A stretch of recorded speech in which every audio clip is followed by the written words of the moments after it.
আসসালামু আলাইকুম। ছোট্ট বাবান সোনা জোহানের মামা বলছি। কেমন আছেন সবাই? নতুন দিনের নতুন আরেকটি ভ্লগে আপনাদের সবাইকে স্বাগত জানাই। প্রাত্যহিক জীবনে ঘটে চলা কিছু কিছু মোমেন্ট, একেবারে মোমেন্ট ভিডিও আকারে আপনাদের সামনে তুলে ধরছি। খুবই ছোট্ট একটা ভিডিও, আশা করছি না টেনে শেষ পর্যন্ত আমার সাথে থাকবেন। একটা ভীষণ কড়া লিকারের চা বানাতেই আজকের ভিডিওটা শুরু করলাম। চায়ের যে সাউন্ড, এই সাউন্ডটা শুনতে কার কার ভালো লাগে বলেন তো?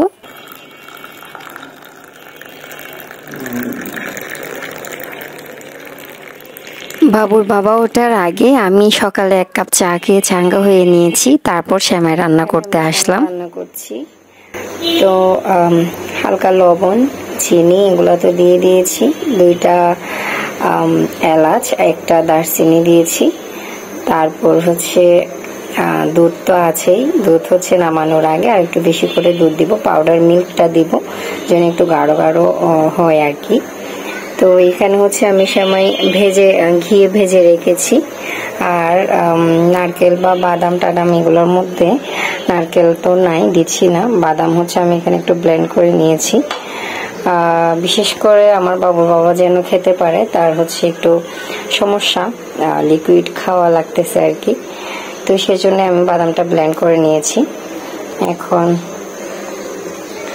দিয়ে দিচ্ছি আর কি।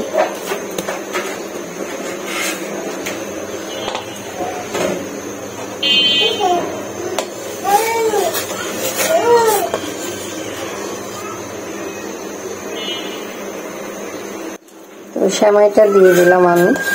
আমার জোহানের বাবা একটু অসুস্থ, বেশ কিছুদিন ধরে তার বুকে ব্যথা বা পেটে জ্বালা পোড়া করছিল। ডাক্তার দেখানোর পরে হচ্ছে এন্ডোস্কোপি করার জন্য দিয়েছে। তো এন্ডোস্কোপি করে তার এমন অবস্থা হয়েছে যে গলা একেবারে মানে ছিলে গিয়েছে, এরকম একটা অবস্থা, এত বেশি ব্যথা পেয়েছে।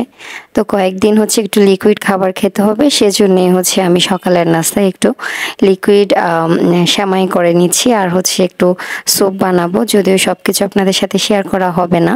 সারাদিনের অনেকগুলো কাজের মধ্যে জাস্ট 2-1টা কাজ আপনাদের সাথে শেয়ার করা হয়। এটা সিদ্ধ হতে থাক, একটু আমি বেশিক্ষণ সিদ্ধ করব, যেহেতু সেমাইটা ঘিয়ে ভেজে নিয়েছি, সো এটা ভেঙে যাওয়ার খুব একটা চান্স নেই। তো একটু বেশিক্ষণ সিদ্ধ করলে অনেক সুন্দর একটা ফ্লেভার আসে, আর লাস্টের দিকে একটু পাউডার মিল্ক দিলে ফ্লেভারটা দ্বিগুণ হয়ে যায় আর কি। খুব ভালো লাগে, একটা ক্রিমি ভাব আসে সেমাইয়ের মধ্যে, ওইটাই বেশি ভালো লাগে। তো সেমাইটা আমার প্রায় হয়ে আসছে, এখন হচ্ছে লিকুইড মিল্ক, পাউডার মিল্কটা দেওয়ার পালা আর কি।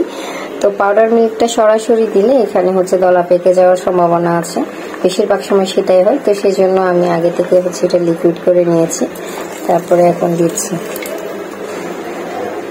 ভিডিওটা যারা দেখা শুরু করেছেন কিন্তু একটা লাইক দিতে ভুলে গিয়েছেন, প্লিজ একটা লাইক দিয়ে তারপর আমার ভিডিওটি কন্টিনিউ করুন।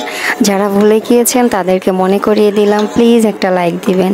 আপনার ছোট্ট একটা লাইক আমার এই ভিডিওকে আরও অনেকজনের কাছে পৌঁছাতে হেল্প করবে। মিষ্টি হচ্ছে একেবারে পারফেক্ট হয়েছে। আমি আসলে মিষ্টিটা ব্যালেন্স করার জন্য সবসময় একটু 1 চিমটি পরিমাণ লবণ দিই। লবণ দিলেই হচ্ছে আমার কাছে মনে হয় যে মিষ্টিটা একটু ব্যালেন্স হয় আর কি। অনেকে এটা পছন্দ করে না, বাট আমি পছন্দ করি আর কি। যাই হোক, আমার সেমাই হতে থাক। তো সেমাই আমার হয়ে গিয়েছে, নিজে এতটুকু পাতলা আসলে রাখতেই হয়, কারণ এটা অল্প ঠান্ডা হয়ে আসলে অনেকটা গাঢ় হয়ে যাবে। তো তখনই হচ্ছে ক্রিমি ভাবটা চলে আসবে ইনশাআল্লাহ।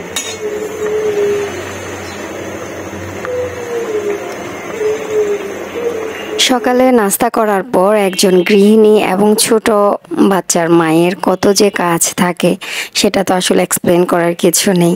বাবুকে খাওয়ানো, বাবুকে গোসল করানো, বাবুকে ঘুম পাড়ানো, নিজের গোসল করা, কাজকর্ম করা, বাসা গোছানো, অনেক কাজ থাকে। তো মাঝখানে হচ্ছে আমি দুপুরের জন্য রান্না করে নিয়েছি। দুপুরের রান্নায় হচ্ছে একেবারে পাতলা নরম করে খিচুড়ি করেছি, ডিম ভাজি করেছি, আর সাথে গরুর মাংস ছিল, ওইটা অবশ্য আমার বাবুর বাবা খেতে পারবে না, কারণ তার তো একদম লিকুইড টাইপের বা একদম নরম খাবার খাওয়া লাগতেছে। তো সেজন্যই তার জন্য খিচুড়িটা করেছি আর ডিম ভাজি করেছি। বেগুন ভাজা করতাম কিন্তু বেগুন ছিল না বাসায়। এই যে আচারটা দেখালাম, এই আচারটা আমি যে করেছিলাম আপনাদের সাথে শেয়ার করেছিলাম। এটা একেবারে নরম হয়ে গিয়েছিল, মনে করেছিলাম ভুল করেছি, কিন্তু ভীষণ ভালো হয়েছে। এটা খিচুড়ির সাথে খুবই মজা হয়, খুব ভালো হয়েছে। এখন দেখতে পাচ্ছেন এর পরের দিন একেবারে ভোর, এটা 5:30টার সময় আমার ছোট ভাই এসেছে গ্রামের বাড়ি আমার বাবার বাড়ি থেকে। ঈদের পরে সে হচ্ছে তার হোস্টেলে চলে যাবে। তো যাওয়ার পথে হচ্ছে আমার বাবা আমার জন্য কিছু জিনিসপত্র দিয়ে দিয়েছে। এখানে আমার জোহানের জন্য আম দিয়েছে, কাঁঠাল দিয়েছে। তারপরে এই যে দেখতে পাচ্ছেন এগুলো হচ্ছে চাল ভাজা। এটা হচ্ছে তেলের মধ্যে চালটা ভাজা হয়, এটা ভীষণ মজা লাগে খেতে। আমার আপু শুনেছিল যে আমার জোহানের বাবা এটা খুব পছন্দ করে, সেজন্যই হচ্ছে চাল ভাজা এটা দিয়েছে। এখানে একেবারে গ্রামের খাঁটি গরুর দুধ দিয়েছে 2 লিটার। তারপরে দেখা যাচ্ছে বিন্নি চাল দিয়েছে, এখানে এটা 2 কেজি মতো বিন্নি চাল। তারপর দিয়েছে চালের গুঁড়া, মেশিন থেকে আর কি গুঁড়া করে যে চালের গুঁড়া দিয়েছে, যেন হচ্ছে পিঠা টিঠা বানিয়ে খেতে পারি। তারপরে হচ্ছে অনেকগুলো কোরবানির মাংস দিয়েছে, যেটা আসলে আমার মা থাকতে প্রতি বছর আমার সব বোনেদের বাসায় পাঠাতো, বাসায় বেশি করে মাংস রান্না হতো। তো এইবারেও রান্না হয়েছে, মা নেই কিন্তু জিনিসগুলা তো আর হবে না এমন হয় না, সব কিছুই স্বাভাবিক নিয়মেই চলে। যাই হোক, এই যে মাংস পাঠিয়েছে এগুলো অনেক বড় বড় বক্স, আমি বক্সে ভরে এখন হচ্ছে ফ্রিজে রেখে দিব।